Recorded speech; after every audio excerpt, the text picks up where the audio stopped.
Third day અમારું થોડું long travelling હતું એટલે અમે થોડા વહેલા જ તૈયાર થઈ ગયા હતા, કેમ કે આજે બહુ ધીમે ધીમે કરવાનો કોઈ મતલબ નહોતો, કેમ કે બહુ દૂર સુધી જવાનું હતું અને રિટર્ન પણ પાછું આવવાનું હતું. એટલે વહેલા જ અમે નાહી ધોઈને બ્રેકફાસ્ટ કરવા ડાયરેક્ટ ફ્રેશ થઈને જ ગયા. સીધા અમે ફટાફટ નીકળી જઈએ તો રાત્રે લેટ ના થાય, કેમ કે અમે ત્યાંથી માતાનો મઢ અને કોટેશ્વર મહાદેવથી પાછા અમારે ભુજ આવવાનું હતું ને રસ્તામાં અમુક એરિયા એવો આવે કે જે નેટવર્ક પણ ના હોય. જોકે એ તો અમને ખબર જ નથી, પણ અમારું એવું ટાર્ગેટ હતું કે અંધારું થાય પહેલાં પાછા આવી જઈએ. પણ આ તો અમે ગયા ત્યારે અમને ખબર પડી કે માતાનો મઢ જે છે ત્યાંથી અમે આગળ જઈએ નખત્રાણા ને ત્યાંથી આગળ, એટલે પછી તો બિલકુલ નેટવર્ક છોડી દે અને આપણને તો રસ્તો પણ ના ખબર હોય અને ગૂગલ મેપ તો કામ કરે જ નહીં નેટવર્ક ના હોય એટલે. તો આપણે કોઈને પૂછવું હોય તો પણ અઘરું પડી જાય કે હવે અહીંયાથી ક્યાં જવાનું. અને રસ્તામાં તમને કોઈ ખાસ એવી પબ્લિક પણ ના દેખાય, જોકે પણ અમને કોઈ તકલીફ ના પડી કેમ કે રસ્તા બહુ જ સરસ હતા એટલે ક્યાંય વાંધો ના આવ્યો.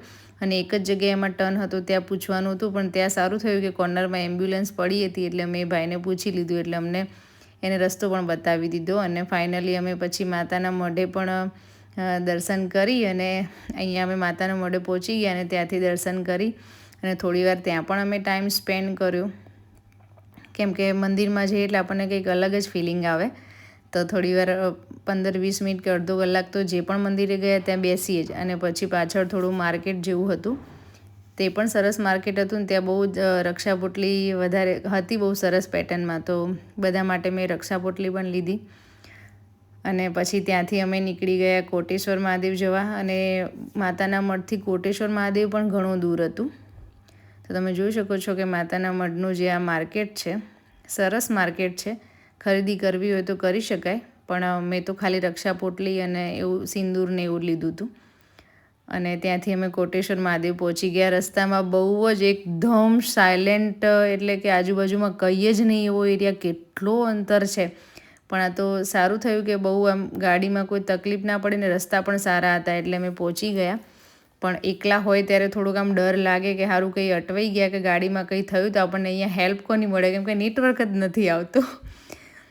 અને અહીંયા પછી મહાદેવના દર્શન કરી અને ત્યાં પણ થોડીવાર બેઠા. મંદિરની બહાર બહુ સરસ વ્યૂ હતો, દરિયો એકદમ અડીને જ છે. અને ત્યાં શેરડીનો રસ પીધો, બધી જગ્યાએ અલગ અલગ ટ્રાય કર્યો. શેરડીનો રસ અહીંયા પીધો, ત્યાં નારિયેળ પાણી પીધા હતા. તો અહીંયાનો ટેસ્ટ શું છે અલગ અલગ આપણને ખબર પડે ને. અને ફાઇનલી પછી કોટેશ્વર મહાદેવ ટાઈમ આપી અને પછી અમે રાત્રે પહોંચી ગયા પાછા ભુજ. અને ત્યાં જઈને ધ્રુવમની આજે ઈચ્છા હતી કે મારે પીઝા જ ખાવા છે, તો પાછા અમે ત્યાં લાપીનોઝમાં પીઝા ખાવા ગયા. તો આજનો દિવસ પણ અમારો પૂરો. અને પછી બીજા દિવસે અમે રિટર્ન જવા નીકળી ગયા. અને રિટર્ન જવાના હતા ત્યારે વચ્ચે અમે કાબરાઓ મોગલધામ, જે અમારું બાકી હતું એક પ્લેસ, એ અમે લઈ અને પછી પાછા અમદાવાદ જવાના હતા. તો ત્યાં પણ મોગલધામમાં પણ અમે દર્શન કરી અને પાછા ત્યાંથી અમદાવાદ અમે રિટર્ન નીકળી ગયા. મોગલધામ પણ બહુ સરસ મંદિર છે અને ત્યાં પણ એ લોકોનું એવું છે કે પૈસાનું દાન નથી લેતા, એ વાત મને બહુ જ ગમી. ઘણા બધા મંદિરો એવા હશે કે જ્યાં દાનપેટી નહીં હોય, પણ મેં તો જનરલી બધા મંદિરો ગઈ છું ત્યાં મોસ્ટ ઓફ તો દાનપેટી હોય છે. પણ અમને તો મેં સાંભળ્યું હતું, પણ રિયલમાં પણ મેં જોયું કે અહીંયા દાનપેટી છે જ નહીં. અહીંયા તમારે કરવું હોય તો અન્નદાન કરી શકો. તો ખરેખર મિત્રો અમે બહુ જ મજા કરી અને 4 દિવસ એન્જોય કરીને પાછા બેક ટુ